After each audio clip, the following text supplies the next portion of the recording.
सोचिए, राजधानी दिल्ली में एक बिल्कुल आम सा दिन, और फिर अचानक एक पल में वो दिन देश के लिए एक बहुत बड़ा सुरक्षा संकट बन जाता है।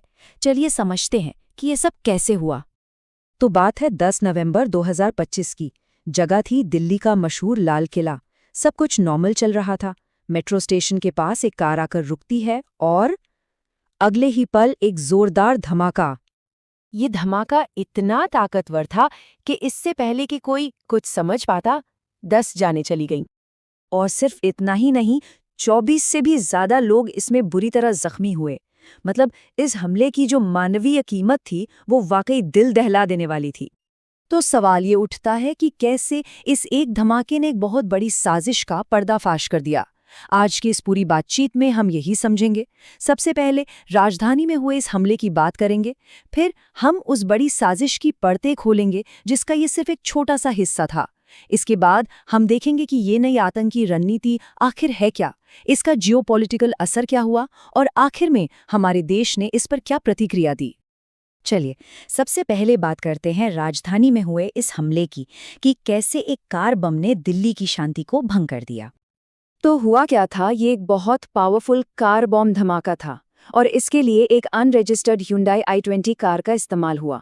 लोकेशन थी दिल्ली का रेड फोर्ट मेट्रो स्टेशन। जैसे ही ये घटना हुई, अधिकारियों ने फौरन UAPA यानी कि अनलॉफुल एक्टिविटीज प्रिवेंशन एक्ट के तहत FIR दर्ज कर ली। और सबसे चौंकाने वाली बात, ऐसा माना जा रहा है कि ड्राइवर गाड़ी में ही मौजूद था, जिससे ये साफ इशारा मिलता है कि ये एक सुसाइड अटैक यानी एक फिदायीन हमला था। लेकिन कहानी यहीं खत्म नहीं होती। जांच जैसे जैसे आगे बढ़ी, ये साफ हो गया कि ये धमाका कोई अकेली घटना नहीं थी। असल में ये एक बहुत बड़ी और नाकाम हो चुकी साजिश का नतीजा था। और जांच की रफ्तार देखिए। 10 नवंबर को धमाका होता है और जांच के तार सीधे जुड़ते हैं पास के फरीदाबाद से, और वहां जो मिला वो होश उड़ाने वाला था। पूरे 3000 किलो विस्फोटक। और सुनिए, इससे भी ज्यादा हैरान करने वाली बात ये थी कि इस पूरे टेरर मॉड्यूल के कनेक्शन में पढ़े लिखे डॉक्टर्स को हिरासत में लिया गया। तो अब सवाल ये है कि जांचकर्ता क्या सोच रहे हैं। उनकी मेन थियरी ये है कि दिल्ली का ये हमला असल में एक तरह से हताशा में किया गया था। मतलब जो असली बड़ा प्लान था उसे तो अधिकारियों ने इन गिरफ्तारियों के जरिए पहले ही नाकाम कर दिया था। माना जा रहा है कि बॉम्बर, जिसकी पहचान डॉक्टर मोहम्मद उमर के तौर पर हुई, वो अपने साथियों के पकड़े जाने से घबरा गया और उसने पैनिक में आकर ये छोटा हमला कर दिया।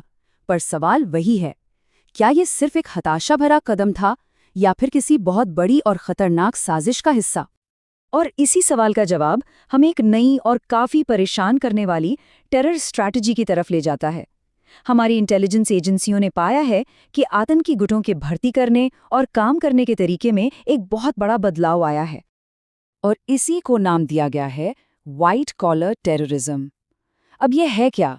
ये एक नया मॉडल है जिसमें पढ़े लिखे स्किल्ड प्रोफेशनल्स जैसे कि डॉक्टर्स को निशाना बनाया जाता है। सोचिए, ऐसे लोग जिन पर कोई आसानी से शक भी नहीं कर सकता। और ये पूरी स्ट्रैटेजी एक पुरानी तकनीक पर आधारित है जिसे कहते हैं स्लीपर सेल्स।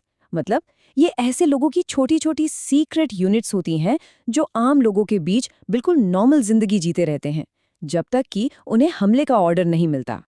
इंटेलिजेंस एजेंसीज ने इनकी भर्ती की पूरी प्रक्रिया को भी डिकोड कर लिया है। ये एक 4 स्टेप का प्रोसेस है। पहला स्टेप है कॉन्टैक्ट। ये एन्क्रिप्टेड सोशल मीडिया ऐप्स के जरिए होता है। दूसरा है इंडोक्ट्रिनेशन, मतलब धीरे धीरे उनका ब्रेन वॉश किया जाता है। उन्हें माइनॉरिटी पर हो रहे कथित जुल्मों के वीडियोस और कंटेंट दिखाए जाते हैं। तीसरा और बहुत चालाकी भरा स्टेप है कंपार्टमेंटलाइजेशन। इसमें ऐसा नेटवर्क बनाया जाता है कि एक आदमी दूसरे को जानता ही नहीं, ताकि अगर एक पकड़ा जाए तो पूरा नेटवर्क सेफ रहे। और आखिरी चौथा स्टेप होता है एक्टिवेशन, जिसमें अक्सर एक फिदायीन यानी सुसाइड अटैक को अंजाम दिया जाता है। और इन मॉड्यूल्स का स्ट्रक्चर भी देखिए, कितना सोची समझी रणनीति से बनाया गया है। एक होता है लॉजिस्टिकल सेल, जो ट्रांसपोर्ट, हथियार और केमिकल्स मुहैया कराता है, जैसे इस केस में डॉक्टर शाहीन शाहिद पर गाड़ियां मुहैया कराने का आरोप है। फिर आता है फाइनेंशियल सेल, जो गुपचुप तरीके से पैसों का इंतजाम करता है, और अब ये पारंपरिक हवाला की जगह चैरिटेबल ट्रस्ट का इस्तेमाल कर रहे हैं। तीसरा है आइडियोलॉजिकल सेल, जिसका काम है भर्ती करना और ब्रेन वॉश करना, जिसमें इमाम इश्तियाक के शामिल होने की बात सामने आई है। और आखिर में ऑपरेशनल सेल, जो सीधे हमले को अंजाम देता है, जिसमें डॉक्टर मुजम्मिल शकील पर आईईडी बनाने का आरोप है। अब सवाल उठता है कि इतना कॉम्प्लेक्स स्ट्रक्चर क्यों? ये होता है प्लॉजिबल डिनायबिलिटी के लिए। ये एक ऐसी स्ट्रैटेजी है जिसमें कोई देश, जैसे कि पाकिस्तान की आईएसआई, सीधे हाथ गंदे नहीं करता। वो अंसार गज़वतुल हिंद जैसे छोटे गुटों को आगे करके हमले करवाते हैं।